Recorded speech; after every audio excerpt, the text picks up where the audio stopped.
Hello everyone, welcome back to the channel. I'm Gyro and today I'm going to tell you what build I've been playing in the background in Path of Exile. Yes, Path of Exile, while everyone is obsessing about Diablo, but that is a story for another time. Path of Exile is still awesome and a lot of fun to play. I am playing Righteous Fire. This character right now is level 75 and I am in love with it. I really am in love with it, and today I'm sharing with you my slightly simplified, slightly augmented build that I've borrowed from someone else who is a lot more accomplished in Path of Exile as a player and as a specialist in Righteous Fire, so to speak. The creator is called Pohx Kappa. Don't ask me what this name stands for. If you're watching by any chance, my man, this is amazing work you've done. Thank you very much from the bottom of my heart. So I am not going to reproduce a new kind of POB. I'm not going to do a path of building simply because anything that I would do with my amount of knowledge and interest even and time investment would never even cast a shadow onto Pohx Kappa's thing. So I'm just going to redirect you to his resources in the description of the video, with my thanks again to the original author, of course, and only point out in this video to make you watch the video, otherwise what's the point, to point out what I've done different to Pohx Kappa. What's good about it is the fact that you're passively walking essentially, or I am using shield charge to move around, and very occasionally I'm frost blinking if I need to go up or down the ledge, and everything is dying around you. At level 75 and in the current build with no particularly amazing gear, and I will show you my gear in a few minutes, like crap gear, let's call it for what it is, crap, not optimized gear. I am doing 75,000 damage per second passively. 75,000 fire damage per second passively, my friends. That is not throwing in vulnerability curse, not throwing in any of the other things such as Infernal Cry or Holy Flame Totem. Spoiler alert, I slightly changed how Pohx Kappa plays to make it even more so semi-passive for my needs. We are starting very simply as obviously as a Marauder, and then we're going to ascend as Juggernaut a little bit later. We are going first towards left. So you will see that earlier versions of Pohx Kappa's earlier sort of level ranges in his POB, they show to you that he is taking the nodes going this way, where you don't see any more nodes on my build right now. That is simply because very recently I've respec'd and I've refunded these particular nodes, repurposing them for this path towards the bottom. So that's where I connected. But you will follow his POB and it will make sense to you. But ultimately you go down here, you curve left first, and you go up here to take Arsonist and to take a very important fire mastery of regeneration of 1 life per second for each 1% of uncapped fire resistance. So our primary purpose here is to make sure that we regenerate a lot of life to mitigate the damage, primarily from Righteous Fire. Righteous Fire you can start using from about level 16 or 17. Fantastic also little advice for any beginners that Pohx Kappa also shared, and I learned something new here.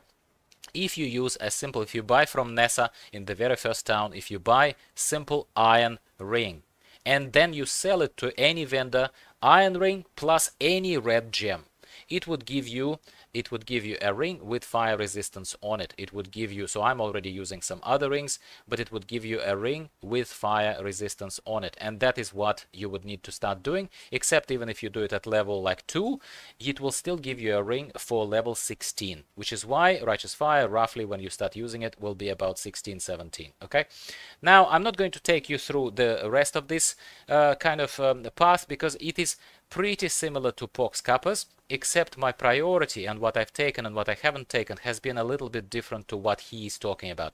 His final kind of his final build drops Arsonist and drops this whole node of different talent points, passive skills, in favor of redistributing those points. I still kept it at the very least at level 75. Perhaps I'm going to rethink it towards 80, 85, 90.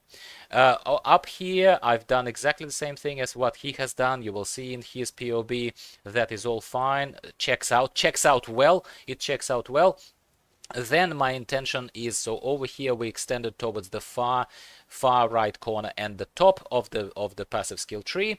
We're definitely going for Breath of Flames, which made a massive difference, and we had to take Deep Thoughts and Mana Mastery over here at the top. I'm just pointing it out to you as a particularly important bit before you were able to integrate Malevolence Aura. That is not something you're gonna start with, that is something you're gonna finish with, okay? As far as auras are concerned, let's take a look at what I'm running, and that is also slightly different to Pohx Kappa's. I am running Determination, I am running Arrogance Vitality, so Reservation for Vitality is taken from my life. I am running Herald of Ash. So Pohx Kappa had Herald of Ash, but then he dropped it in favor of Skitterbots and in favor of Malevolence. I kept it because I think 34% of extra burning damage. So far, I'm not convinced that anything else would be better than this, what I'm getting here. Not always, but occasionally I do feel a bit mana starved, but I'm not suffering from it simply because, like I said to you, doing 75,000 fire damage per second at level 75, we're not talking 90, we're not talking high end, we're talking 75. That is crazy, crazy, my friends. Now, Pohx Kappa is running as an active damaging skill, he's running Fire Trap. He's running Fire Trap. Problem of Fire Trap is that, first of all, it requires you to drop it. It requires you to kind of keep throwing it. So in order to do that, you have to stop and start throwing. I don't like to do that. I'd like to keep moving around, yeah. And even if it does a lot more damage this way, I still don't find the playstyle particularly enjoyable with Fire Trap. Additionally, Fire Trap also has a dependency on a relatively high dexterity, and I don't have relatively high dexterity, and neither do I want to invest extra points in relatively high dexterity. So if you're like me, let's just double dip into what we already have, that is strength and intelligence, and let's just simply continue building around Holy Flame Totem. Holy Flame Totem does nothing to write home about particular amounts of damage, but it's not horrible either, because don't forget that this 7,000 roughly DPS is being added on top of 75,000 that my Righteous Fire is already doing. So, Holy Flame Totem, you drop it once and you continue running around while it does its dirty work for you. So that's, for me that works better than stopping and throwing fire traps. That's basically it.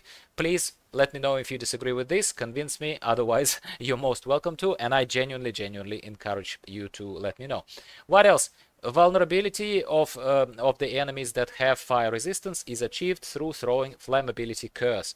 I throw it on bosses, but I catch myself throwing it pretty much on any large packs. If you have yellow elites, yeah, you kind of slow down because, you know, Holy Flame Totem doesn't do all that much damage, and it requires kind of the stream of fire to burn them down. Righteous Fire works similarly, so you kind of, it's a little, sometimes on thicker enemies, on thicker bosses, this playstyle turns into a bit of a run up to them and stand there for a bit, or run around them, which is fine for me. It might not satisfy you, but it's fine for me. That's where Flammability goes in. I also use Infernal Cry. Infernal Cry is fantastic. It's a war cry. It doesn't have to be instant for me, like, you know, it is creating a fire explosion, doing 88% of monsters maximum life. It creates a debuff. It's fantastic in its own way. You will see a lot of playstyle of this shown in the background footage right now that I'm overlaying, because you just charge into a large group of enemies, you Infernal Cry, most of them die straight up. So I really enjoy the playstyle of this. It's fantastic, and yeah. I could not recommend this build enough. Let's take a look quickly at my defenses. Once again, this is not a crazy optimized build within an inch of its life, but even then, take a look.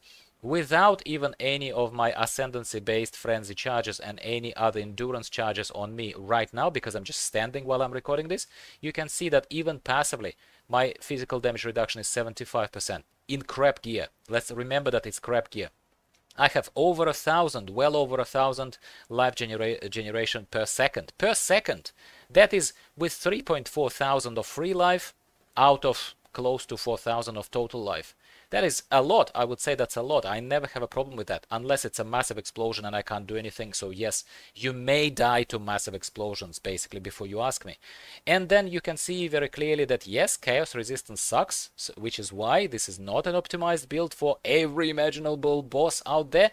But fire resistance, cold resistance, and lightning resistance are all as high as one could get them by this level. But I'm going to continue following Pohx Kappa's way, and I'm going to continue updating this my own way that works for me. These are kind of main things. I will finally mention to you Pantheon, which is a little bit important, but not too much. For Pantheon, I'm using Soul of Solaris. That gives me physical additional damage reduction while there is at least one enemy nearby. That is for fighting bosses, obviously. It also gives you 20% chance, which is not that small. It's a pretty decent chance to take 50% less damage, area damage from hits. Not terrible, not terrible. And as you can see, any other further upgrades I haven't unlocked yet, but I'm only level 75, okay? Now, for the smaller god, I'm using Aberrath, but sometimes I go with Ralakesh. I'm reducing physical damage taken while moving. That works really nicely against bleeding. So clearly bleeding is the main damage over time physical effect that it allows us to drop. Finally, and I know that here I'm repeating myself a tiny bit because you will see that in Pohx Kappa's build it's exactly the same as what he's done. Let's take a look at the Ascendancy. First we would go into Untiring, because it increases massively your life regeneration rate, yeah, and that's very good. Then we start going towards Unflinching to start getting endurance charges, which do help. They increase your damage and they increase your defenses. And then we take Unyielding, which increases damage per endurance charge, increases area of effect per endurance charge.